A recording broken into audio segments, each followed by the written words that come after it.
Hi friends, welcome to my channel.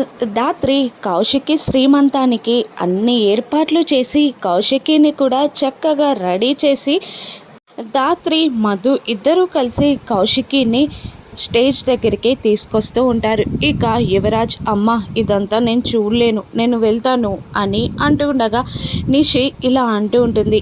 ఈ శ్రీమంతం ఆగిపోయి దాత్రి కేదార్లు అందరిలో అవమానపడాలి, అది మీరు చూడాలి అనుకుంటే ఇక్కడే ఉండొచ్చు అని నిషి యువరాజ్తో అంటూ ఉంటుంది. ఇక దాత్రి కౌశికిని స్టేజ్ పైన కూర్చోబెట్టి అన్నయ్య రండి, వదినకి బొట్టు పెట్టి పసుపు రాసి గాజులు వేద్దురు కానీ అని అనగానే అలాగే అంటూ సురేష్ స్టేజ్ పైకి ఎక్కి కౌశికికి బొట్టు పెట్టి పసుపు రాసి గాజులు వేయబోతూ ఉండగా ఆదిలక్ష్మి వచ్చి ఆగండి అని అరుస్తూ ఉంటుంది. ఇక ఆదిలక్ష్మి చేయబోతున్న రచ్చేంటి, ఆదిలక్ష్మి సీమంతాన్ని ఆపేస్తుందా, దాత్రి ఆదిలక్ష్మిని సీమంతానికి ఒప్పించగలదా?